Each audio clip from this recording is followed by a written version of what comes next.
Welcome all. आज के 5 idioms and phrases में पहला है at sixes and sevens, Hindi अस्त व्यस्त। दूसरा the whys and the wherefores, फिर है स्पेल बैंक्रप्सी, हिंदी होगी दिवालियापन लाना। रीप द फ्रूट, फल भुगतना। और लास्ट में है owing to, due to, because of, Hindi है के कारण। सो पहला at sixes and sevens. At sixes and sevens का मतलब होता है अस्त व्यस्त। अस्त व्यस्त क्या होती है? जैसे कौन सी वस्तु कहाँ पे है, कहाँ रखी है, वो बिल्कुल ही समझ में नहीं आना, इस तरह से फैलाकर या बिखेर कर रखी हुई है।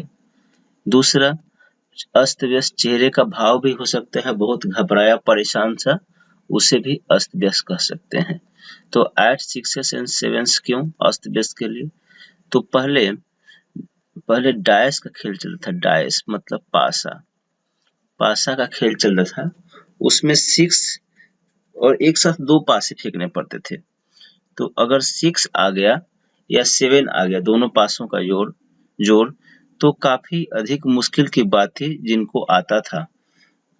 तो इसलिए उनको परेशानियां होती थी और काफी मुश्किल बात थी, रिस्की था ये आना खेलने वाले के लिए। तो इसको कहा गया उस वक्त से ही कि सिक्सेस एंड सेवेंस परेशान करता है, अस्त व्यस्त कर देता है। तो वहीं से सिक्सेस एंड सेवेंस को इस पासे खेल से ही, जो उसमें सिक्सेस एंड सेवेंस आने पे करना पड़ता था, परेशानी होती थी, चेहरे की हवाइयां उड़ने लगती थी, मतलब अस्त व्यस्त सब आदमी प्रतीत होता था। तो वहीं से इसको रख दिया गया उस वक्त से ही।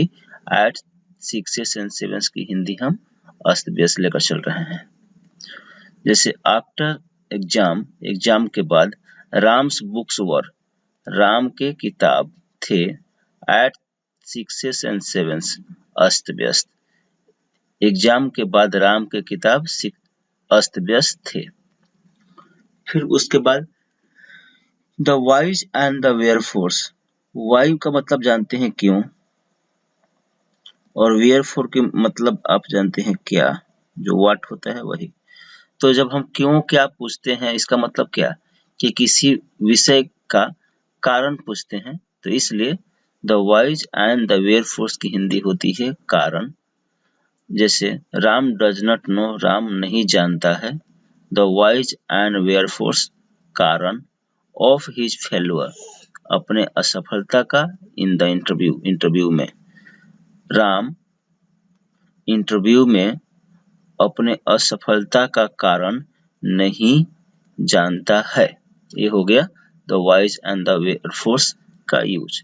नाउ स्पेल बैंक्रप्सी, हिंदी होती है दिवालियापन लाना। बैंक्रप्सी का स्पेलिंग ध्यान दे दीजिए, इसमें टी साइलेंट होता है, टी का उच्चारण नहीं होता है। स्पेल बैंक्रप्सी, दिवालियापन लाना। जिस तरह से मैंने पहले पढ़ लिया है, फाइट शाई के साथ फाइट आता है, वैसे ही बैंक्रप्सी के साथ हमें स्पेल का प्रयोग करना पड़ता है। हिंदी जब होती है दिवालियापन लाना। जैसे अभी कोविड-19 चल रहा है, कोविड-19 ने पिछले 1 साल से दिवालियापन ला दिया है। दिवालियापन क्या होती है कि अगर हम कर्ज लेते हैं और हमें इतनी अधिक हानि हो जाती है कि हम कर्ज चुकाने लायक भी नहीं रहते हैं, उसे बोलते हैं बैंक्रप्सी।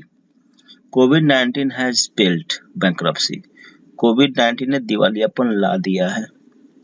इन द बिजनेस में, कोविड-19 ने बिजनेस में दिवालियापन ला दिया है।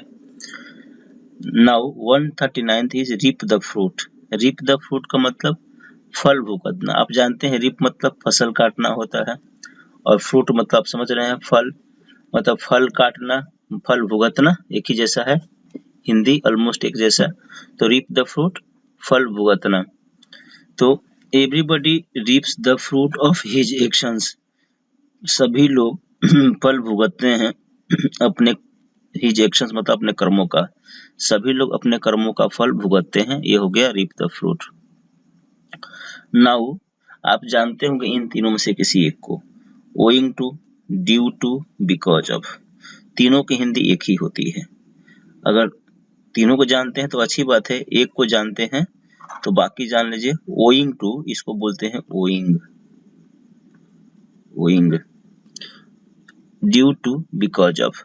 आप इनमें से के कारण के हिंदी के लिए किसी का भी कभी भी प्रयोग कर लेंगे, आपकी मर्जी चलेगी। आप ड्यू टू करिए, चाहे ओइंग टू करिए, चाहे बिकॉज ऑफ करिए, किसी का भी प्रयोग कर सकते हैं। ओइंग टू को मेन माना है मैंने, तो owing to lack of money, lack of money का मतलब होता है पैसे की कमी, तो owing to lack of money, पैसे की कमी के कारण, Ram had to leave the studies, Ram को पढ़ाई छोड़नी पड़ी। पैसे की कमी के कारण, ओइंग टू के कारण, राम को पढ़ाई, स्टडीज मतलब पढ़ाई, लीव करनी पड़ी, छोड़नी पड़ी। तो इस तरह से हमने जो 5 इडियम्स एंड फ्रेजेस थे, पहला एट, सिक्सेस एंड सेवेंस, ये पासे खेल से आया हुआ है। 6, 7 आने में परेशानियां होती थी, तो वहीं से अस्त व्यस्त हिंदी हम यूज करते रहे हैं। समय 1300 ईस्वी की बात है, ये सब उस वक्त हुआ करता था ऐसा। Now the whys and the wherefores, इसका मतलब होता है कारण। स्पेल बैंक्रप्सी, बैंक्रप्सी के साथ स्पेल वर्ड का प्रयोग करना पड़ता है हमें, हिंदी होती है दिवालियापन लाना। रीप द फ्रूट, फल भुगतना, और owing to, due to, because of के कारण। Thank you very much.